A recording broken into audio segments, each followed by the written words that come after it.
తెలుగు చిత్ర పరిశ్రమలో 1970s నుంచి 90s వరకు senior NTR, Nageswararao, super star Krishna, Sobhan Babu తదితరులు హీరోలుగా నటించారు. వీళ్ళ తర్వాత మెగాస్టార్ చిరంజీవి, బాలకృష్ణ, వెంకటేష్, నాగార్జున, మోహన్ బాబు తదితరులు కాలం నడిచింది. వీళ్ళు దాదాపు 15 సంవత్సరాలు ఆధిపత్యం చెలాయించారు. ముఖ్యంగా చిరంజీవి, బాలకృష్ణ సినిమాలు పోటాపోటీగా రిలీజ్ అయ్యేవి. వెంకటేష్ ఫ్యామిలీ హీరోగా, నాగార్జున రొమాంటిక్ హీరోగా ప్రేక్షకులను అలరించారు. ఆ తర్వాత పవన్ కళ్యాణ్, మహేష్ బాబు, జూనియర్ ఎన్టీఆర్, ప్రభాస్, అల్లు అర్జున్, రామ్ చరణ్ తదితరులు సినిమా ఇండస్ట్రీలోకి అడుగుపెట్టారు. ఈ హీరోలతో పాటు నితిన్, గోపిచంద్, సుమంత్, రవితేజ వీళ్ళతో పాటు మరికొందరు కూడా సినిమా హీరోలుగా అడుగుపెట్టారు. ముఖ్యంగా కెరీర్ తొలినాళ్లలో నితిన్ వరుసగా హిట్ కొట్టారు. రాజమౌళి డైరెక్షన్ లో చేసిన సై సినిమా తర్వాత వరుస ఫ్లాప్లు అందుకున్నారు. గోపిచంద్ స్టార్టింగ్ లో హీరోగా చేసి ఆ తర్వాత విలన్ గా సక్సెస్ అయ్యి మళ్ళీ హీరోగా సక్సెస్ అయ్యారు. యజ్ఞ వంటి భారీ మాస్ హిట్ తో సెకండ్ ఇన్నింగ్స్ మొదలు పెట్టారు. ఆ తర్వాత లక్ష్యం సినిమాతో స్టార్ హీరోల జాబితాలో చేరారు. కానీ వీళ్ళలో మహేష్ బాబు, పవన్ కళ్యాణ్ వంటి హీరోలకు భారీ ఫ్యాన్ ఫాలోయింగ్ ఉండేది. నితిన్ సై సినిమాతో బ్లాక్ బస్టర్ హిట్ అందుకున్నారు. గోపిచంద్ లక్ష్యం సినిమాతో కెరీర్ బెస్ట్ హిట్ అందుకున్నారు. సుమంత్ కూడా సత్యం సినిమాతో బ్లాక్ బస్టర్ హిట్ అందుకున్నారు. అల్లు అర్జున్ కూడా వరుస హిట్లతో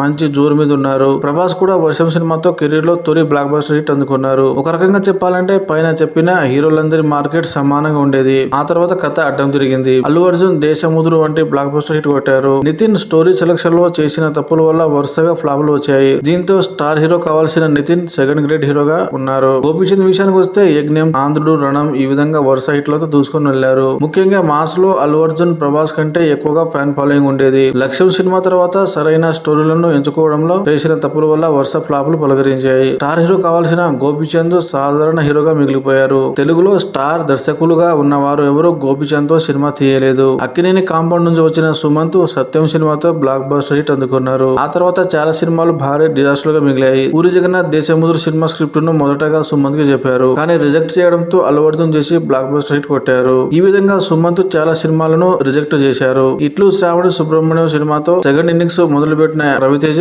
ఇడియట్, అమ్మానవ తమిళమ్మాయి, విక్రమార్కుడు సినిమాలతో టాలీవుడ్ లో సెన్సేషన్ క్రియేట్ చేశారు. కెరీర్ లో ఎన్నో సూపర్ హిట్ సినిమాలు ఉన్నాయి. కానీ ఒక హిట్ కొడితే 4-5 ఫ్లాప్ సినిమాలు పడేవి. స్టోరీలను ఎంచుకోవడంలో చేసిన తప్పుల వల్ల స్టార్ హీరో కాలేకపోయారు. సో మొత్తానికి నితిన్, గోపిచంద్, రవితేజ, అల్లు అర్జున్, ప్రభాస్ వీళ్ళందరూ ఒకప్పుడు ఒకే రకమైన మార్కెట్ కలిగి ఉన్నారు. ఆ తర్వాత స్టోరీ సెలక్షన్స్ లో చేసిన తప్పుల వల్ల గోపిచంద్, నితిన్, సుమంత్ స్టార్ హీరోలు కాలేకపోయారు.